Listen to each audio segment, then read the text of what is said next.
चलिए ग्रह बता दिए थे, अब तारों के निर्माण। तारों के निर्माण, तारा का निर्माण मैंने बताए थे। नहीं सर। तारों का निर्माण,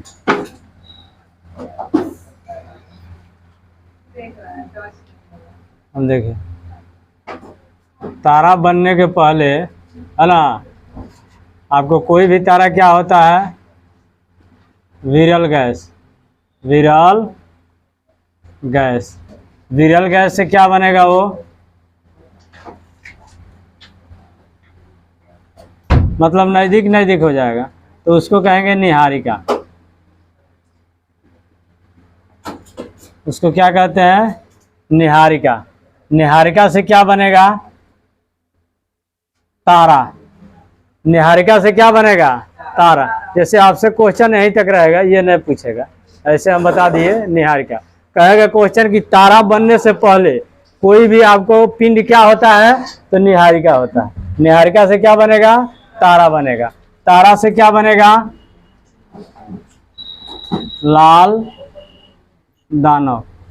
लाल दानव, अभी लाल दानव के बाद आपको दो पार्ट में विभाजित हो जाएगा। लाल दानव के बाद कितने पार्ट में, दो पार्ट में विभाजित होता है। एक बनेगा आपको यहाँ पे अभिनव तारा नीचे बनता है, श्वेत वामन। श्वेत वामन, और श्वेत वामन से क्या बनेगा, काला वामन। ठीक है, काला वामन कब बनेगा, जैसे आपको यहाँ तक जो ईंधन रहता है, ये 90% के आसपास ईंधन यहाँ रहता है, और इसमें ईंधन आपको 5% ईंधन बच जाता है। अब जैसे कह दे कि तारों में ईंधन क्या होता है, कौन बताएगा? अगर कह दे क्वेश्चन कि तारों में ईंधन क्या होता है, नहीं पता। तारों में ईंधन क्या होता है, यही ना होता है। तारों में ईंधन क्या होता है, ईंधन हाइड्रोजन, और ये हाइड्रोजन किस में बदल जाता है, हीलियम में। हीलियम में बदलना है ना, हाइड्रोजन किस में बदल जाता है, हीलियम में। क्वेश्चन कहेगा तारों में ईंधन क्या होता है, तो हाइड्रोजन होता है। हाइड्रोजन किस में बदलेगा, हीलियम में। किस विधि द्वारा, तो संलयन विधि द्वारा। संलयन विधि द्वारा। दूसरा का क्वेश्चन कह सकता है आपको, ये जो ईंधन होते हैं किस रूप में होंगे, ईंधन, ये जो ईंधन है किस रूप में होगा, इसमें से ठोस रूप में, गैस रूप में, द्रव रूप में, प्लाज्मा रूप में। अभी किस रूप में होंगे, गलत हो जाएगा, प्लाज्मा रूप में। ये दोनों का आपको ठोस प्लस द्रव, ये दोनों को मिलाएंगे तो बनता है प्लाज्मा। तो आपको जो ईंधन होगा, भले ही आपको ये हाइड्रोजन गैस के रूप में दिखाई दे रहा है, लेकिन रियल में वहाँ क्या होता है, ये प्लाज्मा के रूप में होता है। अगर गैस के रूप में होता तो ये स्थिर नहीं होता, समझ रहा ना, ये आपको तैरते रहता, तैरते रहता है। ये तो किस रूप में रहता है, ये प्लाज्मा के रूप में रहता है। तो क्वेश्चन कहेगा कि ईंधन किस रूप में रहता है, प्लाज्मा के रूप में। प्लाज्मा के रूप में कौन चीज, तो ईंधन। यानी सूर्य में ईंधन किस रूप में रहेगा, प्लाज्मा के रूप में रहेगा। किस रूप में, प्लाज्मा के रूप में।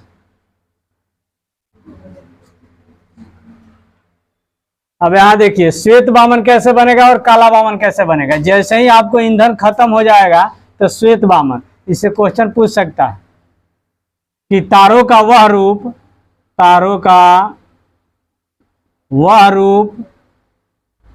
रूप जिसमें तारे कम चमकते हैं, कम चमकते हैं, मतलब यहाँ तो अधिक चमकेगा इधर में, लेकिन आपको तारों का वह रूप जिसमें तारे क्या होते हैं, कम चमकते हैं, मतलब लास्ट बार चमकेंगे। यह भी क्वेश्चन पूछा हुआ है कि लास्ट बार कब चमकेगा, लास्ट बार कब चमकेगा, तो श्वेत वामन के रूप में। और आपको तारे कब चमकना बंद कर देंगे, काला वामन। अब यहाँ से चमकना बंद हो गया। अब इधर निर्माण, जैसे यहाँ तो कोई भी तारा हो, जैसे अभी हम लोग सूर्य के बारे में जान रहे हैं, तो सूर्य जो गुजरेगा ना तो इस रूप में गुजरेगा। पहले सूर्य क्या होगा, एक विरल गैसों का प्रकार होगा, विरल गैस से वो क्या बना होगा, निहारिका बना होगा, निहारिका से सूर्य क्या बना होगा, तारा बना होगा, और तारा से क्या बना, लाल दानव बना, और लाल दानव से क्या बना, ये श्वेत बामन बना, और श्वेत बामन से काला बामन, मतलब चमकना बंद कर देगा। कब, जैसे आपको लिया जाता है यहाँ, जैसे सूर्य से छोटा, सूर्य से मतलब छोटा, या ये भी कह सकते हैं एक चंद्रशेखर सीमा होता है। चंद्रशेखर सीमा का मान कितना होता है, कोई बताएगा? नहीं पता है? हाँ बोलिए। 1.44 ये होता है, 1.44 चंद्रशेखर सीमा का मान होता है। अगर कोई भी तारा इससे बड़ा हो, अगर इससे बड़ा हो तो नीचे टूटेगा। जैसे तारे कोई भी आपको टूटना, यहाँ तक तो सब आएंगे, लेकिन अगर इससे छोटा होगा तो ऊपर टूट के जाएगा, और बड़ा होगा तो नीचे टूट के आएगा।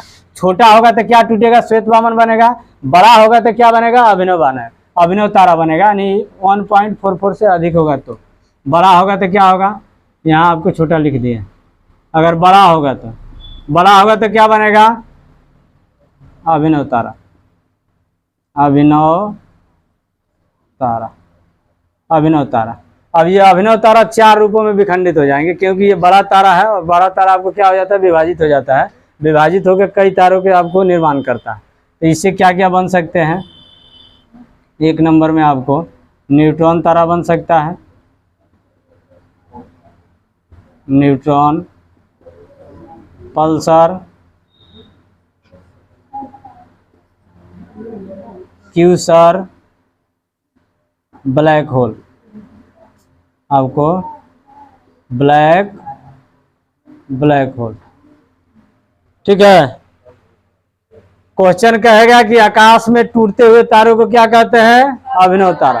अभिनव तारा का निर्माण कैसे हुआ, जैसे आपको जब कोई तारा आपको चंद्रशेखर सीमा से बड़ा होगा तो टूट के सबसे पहले क्या बनेगा, अभिनव तारा। तो ये टूटता हुआ तारा भी होता है ये, ठीक है। और अभिनव तारा विखंडित होकर यानी टूट कर किसका निर्माण कर सकता है, न्यूट्रॉन। अगर बड़ा भाग में टूटेगा तो उसको न्यूट्रॉन बोलेंगे, उससे छोटा होगा तो पल्सर बोलेंगे, और उससे थोड़ा सा छोटा होगा तो क्यूसर बोलेंगे, और छोटा हो जाएगा तो उसको ब्लैक होल। जैसे मानिए ये देखिए, अब इसको हम चिमूर मिमूर के एकदम छोटा कर दें तो क्या बनेगा, इसमें से ब्लैक होल बनेगा ना। तो घनत्व तो सबसे अधिक आपको ब्लैक होल के होता है। यानी कह सकते हैं कि 1 चम्मच अगर मिट्टी ले लिया जाए ये ब्लैक होल के, तो 10 हाथियों के बराबर होता है, 10 हाथियों के बराबर होता है, क्योंकि इसका घनत्व तो इतना ज़्यादा होता है, ठीक है। तो घनत्व तो सबसे अधिक पूछेगा तो इसका होता है, सबसे अधिक घनत्व, सबसे अधिक घनत्व, ठीक है। और यहाँ इसमें लिख सकते हैं तेजी से, यानी तेजी से घूमने वाला, तेजी से घूमने वाले। क्वेश्चन आपसे पूछ सकता है कि अभिनव तारा विखंडन के बाद आपको कौन से ऐसे तारे हैं जो तेजी से घूमते हैं, कौन, पल्सर और क्यूसर, दोनों में से कोई भी ऑप्शन हो सकता है। कौन सा तारा आपको तेजी से मतलब घूमेगा नहीं, न्यूट्रॉन, क्योंकि बड़ा होता है। तो बड़ा होगा तो आपको अगर मूव करता है तो टकरा के किसी को क्षतिग्रस्त कर सकता है ना ये। तो बनाने वालों ने बहुत सोच समझ के बनाया, इसीलिए ये मूव नहीं करता है, घूमता नहीं, ठीक है। और ये और तेजी से घूमता है। और हाँ, अब इससे जो भी टकरा जाएगा तो समझिए कि वो फाड़ चीर देगा। क्यों, किससे, इससे छोटा है, ये सबसे छोटा है, लेकिन घनत्व तो ज़्यादा है। ये पावर इसके पास बहुत ज़्यादा होता है, क्योंकि घनत्व तो ज़्यादा है, तो जो भी इससे टकराएगा वो टूट जाएगा। समझ रहे ना बात। आपको ब्लैक होल के घनत्व तो सबसे अधिक होता है। तो घनत्व की बात यहाँ लिख दें, सबसे अधिक घनत्व। कहेगा कौन से तारे सबसे भारी होता है, यानी घनत्व किसका सबसे ज़्यादा होगा, तो ब्लैक होल के, ठीक है। अब नोट कीजिए, फिर आगे बताते हैं। अगर ब्रह्मांड में देखा जाए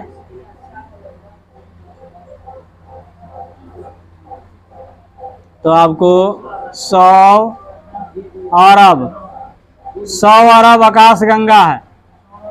आकाश गंगा कितना अरब, आकाश गंगा 100 अरब। और एक आकाश गंगा में 100 अरब तारे हैं, समझे। इस पूरे ब्रह्मांड में आकाश गंगा की संख्या कितनी है, 100 अरब। इस एक आकाश गंगा में आपको 100 अरब तारे हैं, 100 अरब तारे, ठीक है। वैसे ही तारामंडल दूसरा हो जाएगा, तारामंडल पढ़ेंगे तो दूसरा हो जाएगा। पहले इसको नोट कीजिए, फिर आगे बताते हैं। सुन लीजिए, देखिए, कोई भी पिंड तारा बनने से पहले क्या होता है? विरल गैस होता है। क्या होता है? विरल गैस होता है। विरल गैस के बाद ये किसमें, जैसे हवा चलता है ना, तो जैसे ही आपको लौटाते लौटाते ये क्या बन जाएगा? निहारिका, यानी आपको मतलब नजदीक आते जाएगा। गैस जो दूर था वो क्या हो जाएगा? नजदीक आएगा। तो थोड़ा सा नजदीक आया तो क्या बना? निहारिका। क्वेश्चन आपसे यहाँ से नहीं रहेगा, यहाँ से रहेगा। कहेगा कोई भी पिंड तारा बनने से पहले क्या था? वो निहारिका था। निहारिका के बाद वो तारा बना है। तारा से क्या बना है? लाल दानव। लाल दानव कब बना है? जब उसमें से ईंधन आपको 90-95% ईंधन खत्म हो गया। कहेगा कि तारों से अगर 90 से 95% ईंधन खत्म हो गया तो किस रूप में दिखाई देगा? लाल दानव के रूप में, ठीक है। और आपको अंतिम बार तारे हैं, ये 5% रहता है इसमें, ठीक है।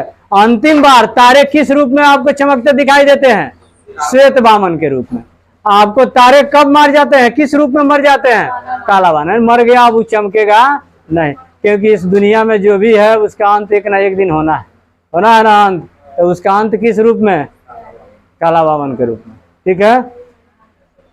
सब तारे ऐसे ही गुजरेंगे, यहाँ आके रुक जाएंगे, ठीक है। यहाँ के ये सूर्य के लिए हम बताए हैं कि मतलब सूर्य के विभाजन ऐसा हुआ है, जब भी छोटे तारे होंगे तो उधर जाएंगे, बड़े तारे होंगे तो नीचे आएंगे। बड़े तारे विभाजित होकर अभिनव तारा बनेंगे, जबकि छोटे तारे विभाजित होकर श्वेत वामन बनेंगे। सब ऐसे ही होगा, ठीक है। कितना छोटा, अब एक रेंज होना चाहिए ना कि कितना छोटा। अब हम ऐसे कह दें छोटा, तो कितना छोटा एक रेंज होता है। कितना छोटा? तो चंद्रशेखर सीमा के मान से आपको छोटा। अगर कोई भी तारा, जैसे हम कह दें, अब देखिए आपसे नाम न पूछेगा, कहेगा अगर किसी संख्या का मान 1 आपको 1.22 है तो ये क्या बनेगा? आप बताइए। कह रहा है, 1 मिनट, कह रहा है क्वेश्चन, अगर किसी तारे का मान 1.22 है तो वो क्या बनेगा? श्वेत वामन या अभिनव तारा? बड़ा नीचे आ जाएगा। इस मान से बड़ा होगा तो अभिनव तारा, इस मान से छोटा होगा तो आपको श्वेत वामन। समझ गए? यहाँ तक सब बनेगा। यहाँ तक आपसे एक ही क्वेश्चन पूछेगा कि आपको तारा से पहले क्या था? निहारिका। तारा के बाद आपको जब 90% ईंधन खत्म हो जाएगा तो क्या बनेगा, ठीक है। आपको तारे में ईंधन किस रूप में रहते हैं? प्लाज्मा अवस्था में। किस रूप में? प्लाज्मा अवस्था में। तारों में ईंधन क्या होता है? हाइड्रोजन होता है। हाइड्रोजन किस में बदल जाएगा? ठीक है, ऐसे पूछेगा यहाँ से, वो विभाजन होने के बाद ऐसे पूछेगा, ठीक है। अब नोट कर लीजिए, अभिनव तारा विभाजित होकर न्यूट्रॉन बनेगा, पल्सर बनेगा, क्यूसर बनेगा, ब्लैक। क्या एक सब एक के बार बन जाएगा? सब एक के बार पारापारी बनेगा। तारों का रंग, तारों का रंग,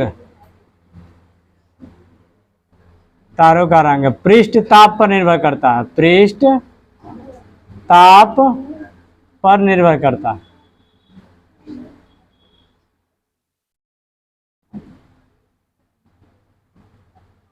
तारे का रंग किस पर निर्भर करेगा?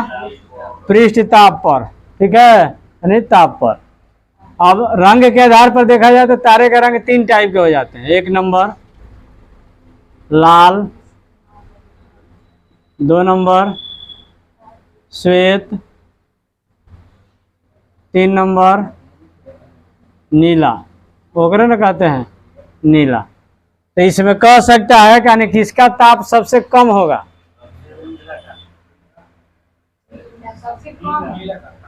नीला तो सबसे अधिक होता है। हाँ, अभी ना पढ़ाए थे श्वेत आपको सबसे अधिक ताप नीला का नहीं होता है। सबसे अधिक ताप नीला का नहीं होता है। अरे कोई भी जैसे आपको खाना वगैरह बनाते हैं या अधिक टेम्परेचर होता है तो आग कैसा दिखाई देता है ये बता? ब्लैक। हाँ, कैसे ध्यान दिया है कभी? सिलेंडर वगैरह जो जलाते हैं, खाना बनाते हैं, कैसा दिखाई देता है? आग खत्म होने लगता है तो कैसा दिखाई देता है? लाल लाल, ठीक है। लेकिन श्वेत नहीं जाता है। क्या जी? हो जाता है, हल्का हल्का हो जाता है। अब श्वेत माने अब तारा के में चमा आपको उतना टेम्परेचर होता है जिसको हम लोग पूरे उसके रंग देख ही नहीं पाएंगे, ठीक न। जाके देख लेना एक बार, जाके एक बार देख लेना, देख नहीं पाएंगे, इतना टेम्परेचर होता है कि हम लोग नहीं देख पाएंगे।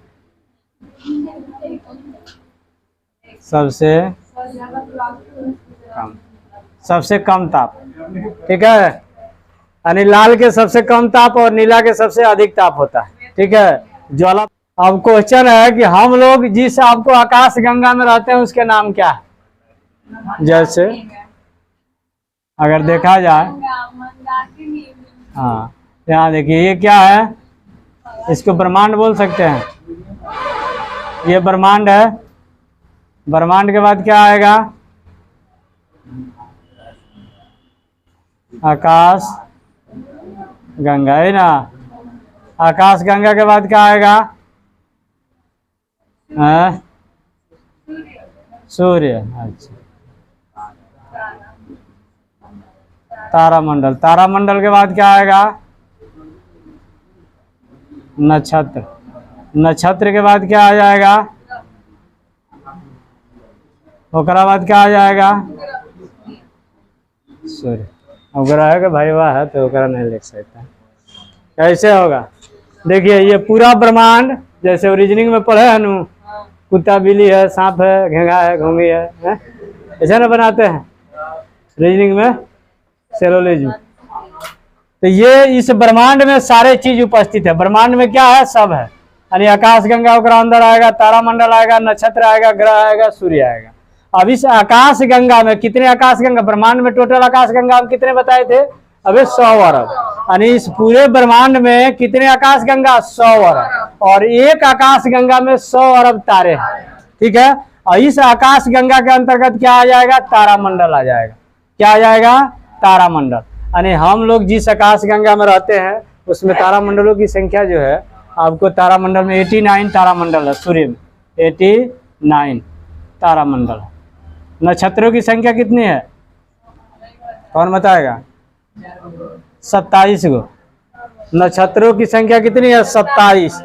ग्रहों की संख्या तो पता होगा, 8 गो। और सूर्य की संख्या तो पता होगा, 1 गो, ठीक है। तो क्वेश्चन देखिए, अब आपसे क्वेश्चन कैसे करेगा, कहेगा कि आपको मतलब हमारे जीवन में सबसे अधिक प्रभाव किसका पड़ेगा, किसका पड़ेगा, हमसे सबसे नजदीक, हमसे मने हम कहाँ पे हैं, हम लोग कहाँ हैं, पृथ्वी पर नु, पृथ्वी पर नु है। तो पृथ्वी के सबसे, पृथ्वी पर सबसे ज्यादा प्रभाव कौन आ है, हैकर पड़ेगा, हैकर पड़ेगा, हैकर पड़ेगा, कौन। अरे सूर्य ओकरे में है, हाँ देखिए ब्रह्मांड के मैंने जो अब मैंने कोसों मील दूर है ओकर प्रभाव पड़ेगा, और नजदीक वाला का प्रभाव नहीं दिखाई दे रहा है। अब ऐसे थोड़ा कि मंत्र फूंक देगा तो हम लोग को प्रभाव डाल देगा। सबसे ज्यादा आपको प्रभाव हम लोग को नक्षत्रों का पड़ता है। तो नहीं कहता है, कौन कहता है ना कि कौना नक्षत्र में पैदा लिया रे, है कौन ये कहता है कौना कौना तारामंडल में पैदा लिया है, क्योंकि उसका प्रभाव ना पड़ेगा। किसका प्रभाव पड़ेगा, नक्षत्र के, है नु, है बहुत सारा। कोई को नक्षत्र देख लीजिए, ठीक है, बहुत सारा नक्षत्र। अब यही, अब देखिए पृथ्वी को एक नक्षत्र पार करने में आपको 14 दिन का समय लगता है। पृथ्वी को एक नक्षत्र पार करने में कितने दिन का समय, 14 दिन के। यानी 14 दिनों में एक नक्षत्र पार कर गया, ठीक है। तो बहुत सारा नक्षत्र है, नक्षत्र से हम लोग का मतलब नहीं है। नक्षत्र पढ़ लेंगे तो ज्योतिषाचार्य बन जाएंगे। तो सबसे अधिक प्रभाव किसका पड़ेगा, नक्षत्र के, ठीक ना। अब ग्रह वगैरह इसको बना लीजिए।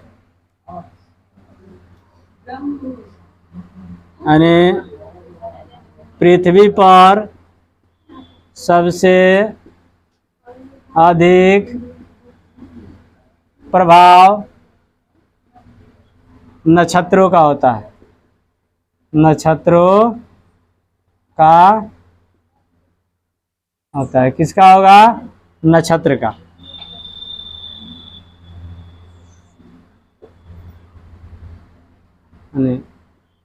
सूर्य जिस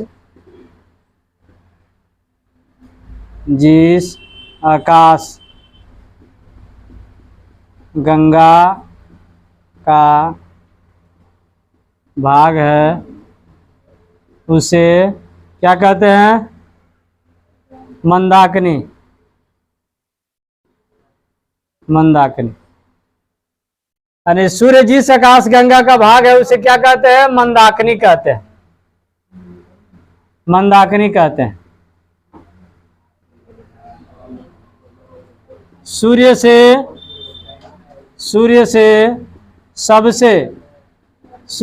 सबसे नजदीक का तारा। सूर्य से सबसे नजदीक कौन बताएगा?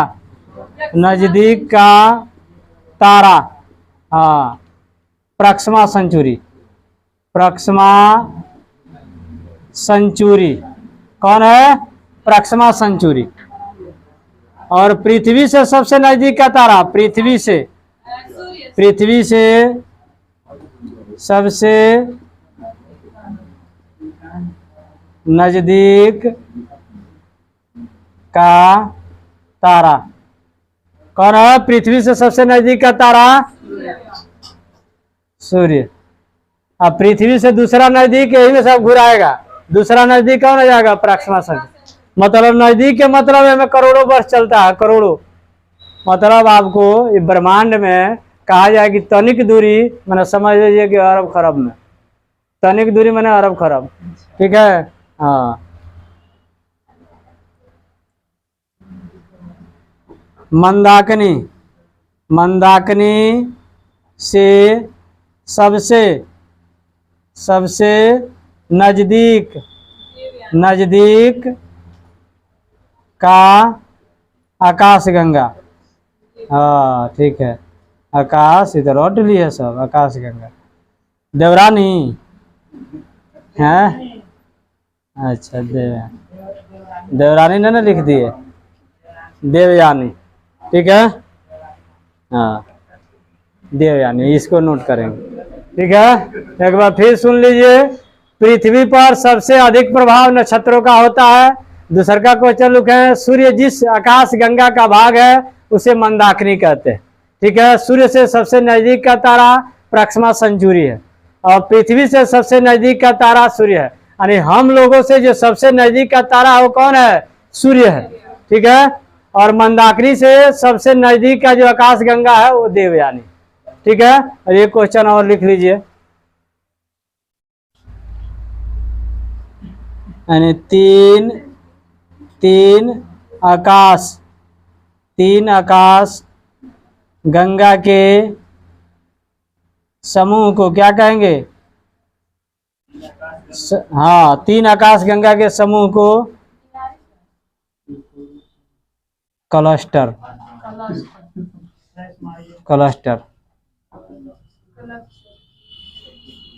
कहते हैं। क्लस्टर या सुपर क्लस्टर कुछ भी दे सकता है, बात तो वही हुआ। तो कह देगा ये कैसे गति करते हैं, मतलब किस रूप में? तो दीर्घ वृत्तीय रूप में, दीर्घ वृत्तीय रूप में ये गति करते हैं। और किस रूप में रहते हैं? किस रूप में, कैसे रहते हैं वो? मतलब ये तारे जो रहते हैं कैसे रहते हैं? जैसे मैंने एक यहाँ है, यहाँ है, यहाँ है, तो ऐसे रहेंगे, यहाँ रह सकते हैं, ऐसे रह सकते हैं। परवलय समझते हैं? परवलयकार के मतलब यही होता है, मतलब परत दर परत, परत दर परत, ऐसे है। हाँ, तो ऐसे ही मतलब वो होंगे तो ऐसे परत दर परत होते हैं, परत दर परत, लेयर में होता है तारा। मतलब ये नहीं कि एक ऊपर नहीं होगा, एक ऊपर है, इसके ऊपर भी ऐसे लेयर है। जैसे पृथ्वी के लेयर जो बना है पृथ्वी, तो पृथ्वी का निर्माण कैसे है? लेयर दर लेयर। जैसे मिट्टी जब खोदिएगा ना तो देखिएगा लेयर दर, जैसे ये दीवार जोड़ाया है लेयर दर लेयर, उसी तरह ये तारे लेयर में। फिर बोल दो एक बार, देखिए क्वेश्चन है पहला कि पृथ्वी पर सबसे अधिक प्रभाव किसका पड़ेगा? नक्षत्रों का पड़ेगा। सूर्य जिस आकाश गंगा का भाग है उसे मंदाकिनी कहते हैं। सूर्य से सबसे नजदीक का तारा पर आपको प्रक्समा सेंचुरी कहलाता है। पृथ्वी से सबसे नजदीक का तारा सूर्य है। मंदाकिनी से सबसे नजदीक का आकाश गंगा देवयानी है। तीन आकाश गंगाओं के समूह को क्लस्टर कहते हैं। ठीक है। ऐसे कोई जरूरी नहीं है कि तीन तीन के में रहेगा, लेकिन तीन को के जो समूह बनेगा उसको क्या कहेंगे? क्लस्टर कहते हैं। जैसे 7 तारों के समूह को क्या कहते हैं? सप्तऋषि। 7 को तारा के समूह को क्या बोलेंगे? सप्तऋषि। तो वैसे ही नाम दे दिया गया। तीनों को के ग्रुप हो सकता है, चारों को हो सकता है, 7 को हो सकता है। तो जैसे जैसे ग्रुप रखा गया वो इसके अनुसार नाम भी रखा गया। ठीक है। उर्सा मेजर है, उर्सा माइनर है ना। सबसे चमकदार तारा है, सबसे चमकदार तारा कौन है? साइरस। ठीक है।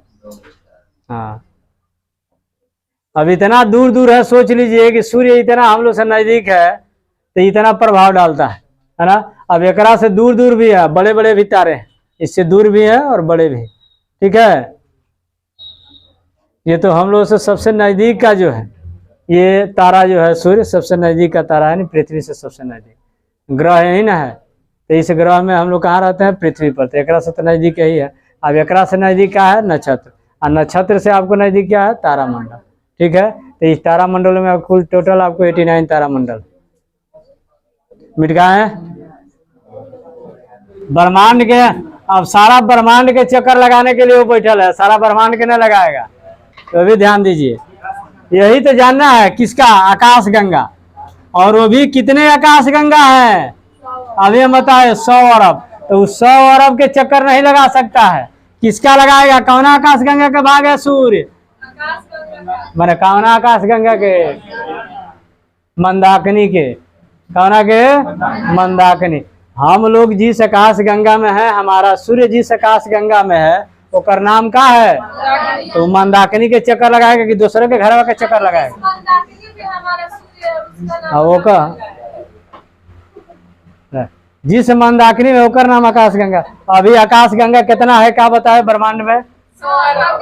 आकाश गंगा की संख्या पहले बताओ ब्रह्मांड में आकाश गंगा। तो 100 के नाम वही हो जाएगा आकाश गंगा। सबके नाम अलग अलग है। हम लोग जिस आकाश गंगा में है ओकर नाम क्या है? मंदाकिनी। तो हमारा ओकरे नाम जानना है और ही ओकरा सटल जौन है ओकर नाम जान लेना है। हम लोगों के पास आस पास जो है ओकरा बारे में जानकारी रखना है।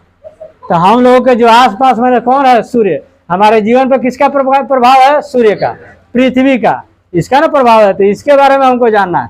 तो सूर्य जिस आकाश गंगा का भाग है वो का नाम है? ओकर मंदाकिनी। तो इस सूर्य के कर चक्कर लगाएगा? मंदाकिनी के। टोटल आकाश गंगा के चक्कर नहीं लगा सकता। ओकरों के लगाने वाला और तारा होगा। ठीक है। तो ओकरा बारे में हम लोग को नहीं जानना। अब गैलीलियो जैसे कौन आएगा तो खोजेगा कौन कौन के लगा रहा है। ठीक है। तो फिर हम लोग पढ़ेंगे। ठीक नू? हाँ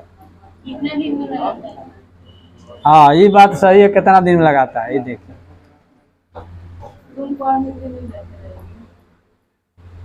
ये बात सही है कि कितना दिन में लगाता है।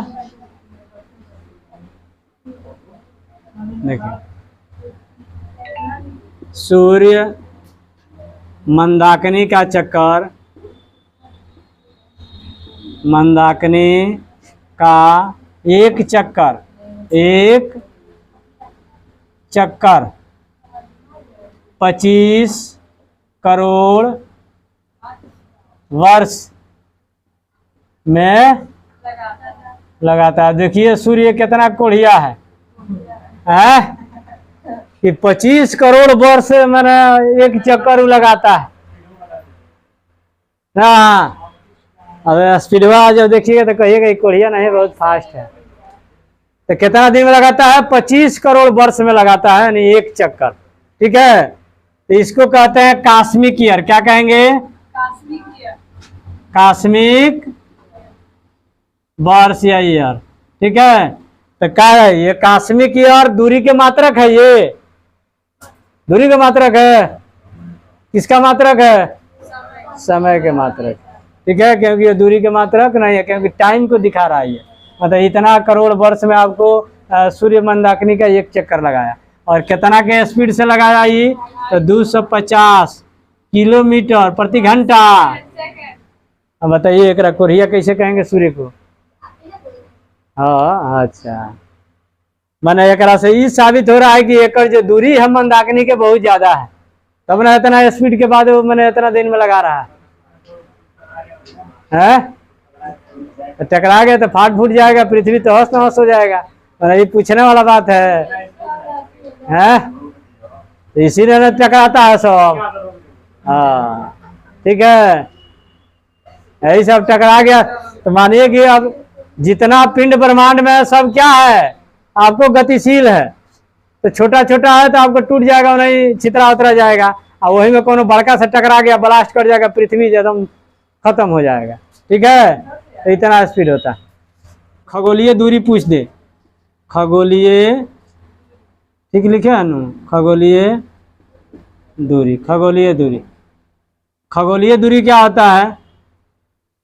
पृथ्वी एवं सूर्य के बीच की दूरी है। ठीक है, खगोलीय दूरी किसे कहेंगे? यानी पृथ्वी और सूर्य के बीच की दूरी को खगोलीय दूरी कहते हैं। करीब करीब आपको 15 अरब दूर है नु, 15 बिलियन, 15 करोड़, मतलब आपको लगभग कह सकते हैं 14.96 96 मैंने लगभग 15 वही होता है। हाँ, अब इसको यहाँ कहीं कहीं आपको दे देता है 1 सौर वर्ष भी हो सकता है, 1 सौर वर्ष। आप देखिए इस तरह, यहाँ देखिए, यहाँ मानिए कि आपको ये सूर्य हो गया, ये कौन है? हाँ सूर्य। ये हो गया आपको पृथ्वी, यहाँ भी आपको हो गया, और इतनी बड़ा बना देते हैं।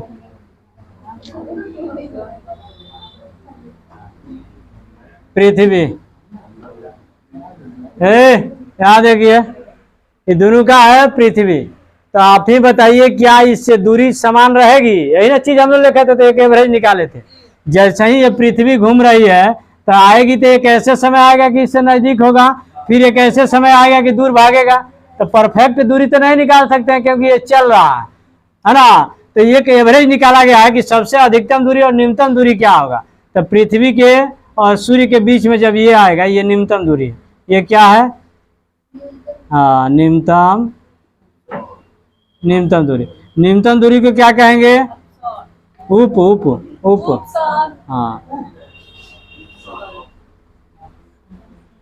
हाँ, हैजा से है, अधिकतम दिखाई दे रहा है, दूर है। एकरा क्या कहेंगे? अधिकतम दूरी है ना कहेंगे। तो एक नाम क्या कह सकते हैं? अच्छा, अपसौर, अपसौर। ठीक है, तो क्वेश्चन आपसे कहेगा पृथ्वी और सूर्य के अधिकतम दूरी को क्या कहते हैं? अपसौर।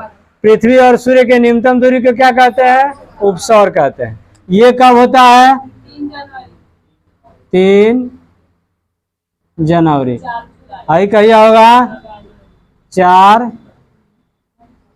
जुलाई। 4 जुलाई। ये दोनों लाइन को मिलाने वाली रेखा को क्या बोलेंगे? हाँ, जो अधिकतम और न्यूनतम दूरी को मिला रहा है वगैरह क्या कहेंगे? AP side. एपी साइड रेखा, एपी साइड रेखा। ठीक है, तो क्वेश्चन आपसे ऐसे पूछेगा। अब रहा बात की, जैसे आपको यहाँ विपरीत दिखे, सूर्य से जो दूरी बढ़ रही है ना, तो बढ़ रही है तो आपको ठंडी होना चाहिए, यही ना बात होना चाहिए ना। जैसे सूर्य और पृथ्वी के बीच की दूरी, मानिए कि यहाँ आग है, ये आग है, तो आगे से जैसे जैसे हम दूर भागेंगे तो टेम्परेचर कम होगा ना। लेकिन ऐसा कुछ इस तरह से नहीं है। यहाँ पे जैसे जब आपको पृथ्वी जो घूम रही है, तो भारत कहाँ है? भारत कहाँ है? भारत उत्तरी गोलार्ध में। उत्तरी गोलार्ध, उत्तरी गोलार्ध के मतलब ऊपर। तो यहाँ ना ये काट देंगे 2 भाग में ना, पृथ्वी को काट देंगे तो ऊपर माने है, ऊपर है ना। तो ये हो गया आपको उत्तरी गोलार्ध, यानी भारत यहाँ है। और इसको काटेंगे तो भारत कहाँ है? इधर है, इधर है ना भारत। आपको उत्तर ऐसे करेंगे, ऐसे करेंगे तो इसे। हाँ बोले, अरे उत्तर काट रहा है, ऊपरी भाग, यानी उत्तर ऐसे ही ना होगा जी, यानी ऊपरे माना उत्तर होगा। तो ऊपरे वाला पार्ट को न लेंगे तो इधर का उत्तर है इधर होगा ना। किसको? अरे इधर का उत्तर इधर। जैसे पृथ्वी के फिगर बना के यहाँ काटिए तो यहाँ दिक्कत यहाँ क्या है कि जैसे सूर्य के प्रकाश जो पड़ता है ना आपको निचले वाला पार्ट में पड़ता है, साउथ भाग में पड़ता है। हाँ वो निर्भर करता है वहाँ। तो ये नजदीक और दूरी से आपको टेम्परेचर डिपेंड नहीं करता है। तो सूर्य के किरण कहाँ पड़ रहा है ये डिपेंड करता है। तो भारत में जो ये दिन में जो गर्मी वगैरह हो रहा है तो यहाँ दूर होने के बाद भी आपको टेम्परेचर क्यों है? क्योंकि भारत अब यहाँ आ जाएगा इस साइड में, इस साइड में आ जाएगा। तो इस साइड में आ जाएगा तो आपको सूर्य की किरणें सीधी पड़ रही है ना। तो जब सीधी पड़ेगा तो आपको गर्मी होगा। और यहाँ कहाँ है? तो ये साइड में पड़ा है दक्षिणी गोलार्ध में। अब भारत कहाँ है? उत्तरी गोलार्ध में। तो इस साइड में आपको धूप पड़ता है, इस साइड में धूप नहीं पड़ता, इसलिए यहाँ ठंडी होता है। तो ये नज़दीक और दूरी से ये टेम्परेचर डिपेंड नहीं करता है कि सूर्य की किरणें पड़ कैसे रही है, उस पर डिपेंड करता है। ठीक है, नोट कर लीजिए इसको। यहाँ किसी को दिक्कत? यानी ये गोलार्ध ये समझ में नहीं आया है? जैसे देखिए ये पृथ्वी है ना, ये पृथ्वी तो ऐसे घूमते हुए जब ये जाएगी, ये तो घूम रही है ना, मूव कर रही है, घूम रही है ना। तो यहाँ समझिए कि जैसे आपको इसके सामने जब आया ना, ये सामने, तो इसका दिशा विपरीत। जैसे सूर्य इधर प्रकाश मार रहा है, ऐसे प्रकाश मार रहा है ना, तो अभी प्रकाश किधर है? मेरे फेस की तरफ की पीठ के सब। तो हम घूमेंगे तो ऐसे नहीं घूम रहे हैं। देखिए अब प्रकाश केने है? हम है ना भारत हैं, आई है ना पाकिस्तान है। तो सूर्य केने बहुत रियल यहाँ है। ठीक है, अरे अब सूर्य इधर पड़ रहा है, मेरा फेस इधर, यानी भारत के तरफ क्या होगा? ठंडी। अब पाकिस्तान में क्या चल जाएगा? गर्मी। क्योंकि ये ना फिक्स है, आपको सूर्य जहाँ है वहाँ फोकस मारा है, वो तो आपको फिक्स है। लेकिन ये वस्तु मूव कर रही है, तो मूव करे तो जिस एरिया में आपको सूर्य के सामने आएगा तो वहाँ प्रकाश होगा। ठीक है, जो एरिया दिखाई नहीं देगा वो अंधेरा में होगा। ठीक है, तो यहाँ जो होता है आपको सूर्य की किरणें एकदम सीधी पड़ती है भारत पे, और यहाँ क्या होता है कि तिरछी पड़ती है, इसीलिए यहाँ ठंडी होता है। यहाँ न्यूनतम दूरी के बावजूद भी आपको यहाँ ठंडी हो जाता है, यहाँ अधिकतम दूरी के बावजूद भी यहाँ गर्मी हो जाता है। रीजन क्या है? यहाँ सूर्य की किरणें सीधी पड़ रही है और यहाँ क्या है? तिरछी पड़ रही है। ठीक है, देखिए जो पृथ्वी मूव कर रहा है, जैसे इधर देख लीजिए, इसी आपके ये टाज के सामने देख लीजिए, ऐसे मानिए कि मूव कर रहा है, मूव किया ना।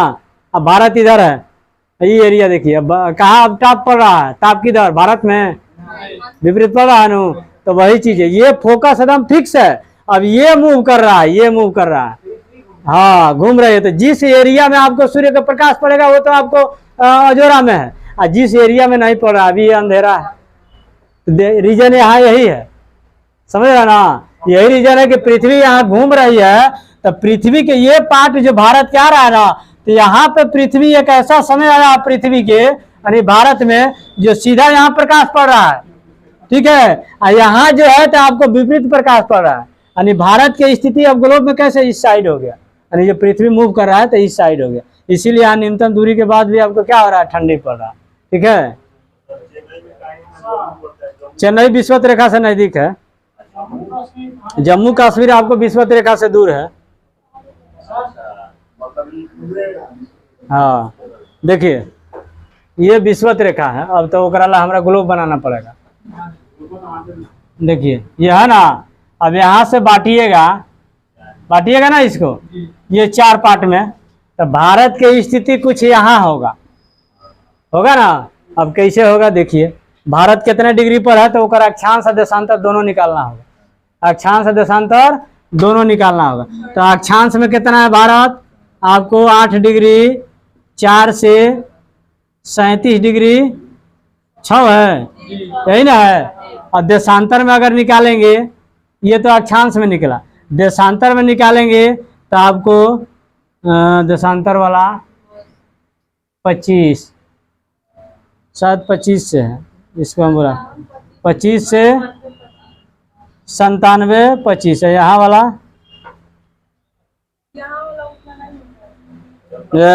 ऐसे कैसे नहीं होगा, 66 होना चाहिए, 67। कहाँ पढ़ रहा है तू लोग? हमें यही फेर में है, गलती लिखा देंगे, लिख के चल जाएगा। 67 डिग्री कुछ है। तो जब हमको भारत को खोजना होगा इस ग्लोब में, तो ये तो अक्षांश रेखाएं हैं इधर, है ना, ये अक्षांश रेखा जी, यही ना है अक्षांश रेखा। तो अक्षांश में हम इधर खोजेंगे, ये तो 0 डिग्री है, 0 डिग्री है ना। तो भारत कहाँ से शुरू हो रहा है, 8 डिग्री से। तो ये 0 डिग्री 8 कुछ यहाँ आएगा, क्योंकि 23 से हो जाएगा 23.5 डिग्री। तो भारत कुछ यही ना आएगा, अक्षांश में तो यही आएगा यहाँ से। अब कहाँ तक, तो 37 तक, यानी इस लाइन से आपको 37, ये हो गया आपको 66.5 डिग्री, हुआ ना। तो एक बीच में ना आएगा, यहाँ से लेके यहाँ तक इसी के बीच में आएगा।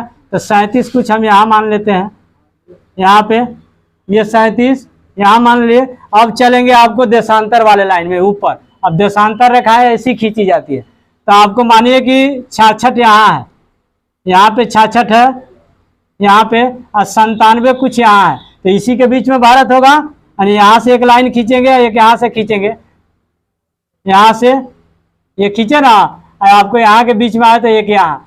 तो भारत कुछ इस साइड में होगा यहाँ पे, यानी ये होगा भारत की आकृति, यही ना होगा भारत, यही ना होगा। तो ये जब कर्क रेखा को फिर बांटेंगे तो भारत 2 पार्टों में विभाजित हो जाएगा, बांटेगा ना। ये कर्क रेखा भारत को 2 भाग में बांट देती है, उत्तरी ध्रुव दक्षिण ध्रुव। तो कर्क रेखा पर भारत में आपको सूर्य आपको सीधी पड़ती है। तो दिक्कत है, आपको जो पूछे थे कि मतलब चेन्नई में क्यों होता है, तो चेन्नई में आपको सूर्य के प्रकाश एकदम सीधी पड़ती है। सीधी पड़ने का रीजन कि आपको ये विषुवत रेखा से वो नजदीक है, यानी कर्क रेखा से क्या है वो सब राज नजदीक है, इसीलिए वहाँ आपको टेम्परेचर ज्यादा होता है। और जम्मू कश्मीर क्या है कि आपको विषुवत रेखा से दूर है, यानी कर्क रेखा से दूर है, वो दूर होने के कारण वहाँ आपको सूर्य के प्रकाश पड़ने के बावजूद भी वहाँ ठंडी होती है, यानी सूर्य की किरणें तिरछी पड़ती है। यहाँ देखिए ये 2 पार्ट जो है ना, यही टेम्परेचर वाला जोन है, यानी ये इसके बीच में ऊपर यहाँ और आपको यहाँ के ये बात, यहाँ भी 23 डिग्री तो होगा, ये मकर रेखा होगा, ऊपर कर्क रेखा, तो यही ना टेम्परेचर वाला जोन है। तो यहाँ आपको सूर्य की किरणें आपको सीधी पड़ेगी, चाहे ऊपर में हो या नीचे में हो। एक बार प्रकाश ऐसे जाएगा, फिर ऐसे आएगा, फिर ऐसे जाएगा, ऐसे आएगा, ऐसे। अब जो एरिया इधर होगा या यहाँ से इधर होगा तो वहाँ टेम्परेचर लो होगा, क्योंकि सूर्य की किरणें अब वहाँ तिरछी पड़ने लगेंगी। जब तिरछी पड़ेगी तो वहाँ टेम्परेचर लो हो जाएगा। समझ गए बात को, ठीक है। और किसी को दिक्कत है, हाँ समझे। तो ठंडी गर्मी क्यों होता है, इसके इस रीजन से होगा। 97 मैंने डिग्री अक्षांश, 23.5 डिग्री, 66 डिग्री सब दिखाई दे रहा है, 66.5 ये सब। हाँ तो वहीं सब मिला सकते हैं। भारत कहाँ है, कहाँ से मिलाएंगे आपको, देखिए 8 डिग्री 4 से 37 डिग्री 6 कहाँ मिलाना है, अक्षांश वाला में यहाँ मिलाएंगे, ठीक है। और देशांतर में कहाँ से मिलाएंगे, ऊपर से मिला के एक लाइन खींच देंगे, वहीं भारत होगा, ठीक है। मिल जाएगा सबको, खोज लेगा नू, भारत के खोज लीजिएगा, दुनिया में नहीं खोजिएगा, खोजा जाएगा ना। अब ये घर बनाना है, ये घर तो मापेगा नू कि पूर्व में मेरा मैंने कहाँ तक जा रहा है, पश्चिम में कहाँ तक जा रहा था, यही ना लाइन आके मिला है, यही ना मिला है। तो एक बार हम लोग अक्षांश से मिलाएंगे, एक बार देशांतर से मिलाएंगे, दोनों लाइन जहाँ मिलेगा फिर ये दे 4 गो हो रहा है ना जी, 4 गो कोना है कि नहीं, इस 4 गो मतलब 4 कोना, एकरा से एकरा से एकरा से एकरा से आपको मिलाएंगे, इस चारों जहाँ आके मिलेगा वही होगा। तो कोई जरूरी नहीं कि चौकोरे बनेगा, कोई जरूरी है कि चौकोरे बनेगा, त्रिभुज के आकार के भी बन सकता है, वर्ग भी बन सकता है, लेकिन ये लाइन मिलाना होगा, ठीक है। हाँ जहाँ आके मिलेगी वहीं भारत है, ठीक है।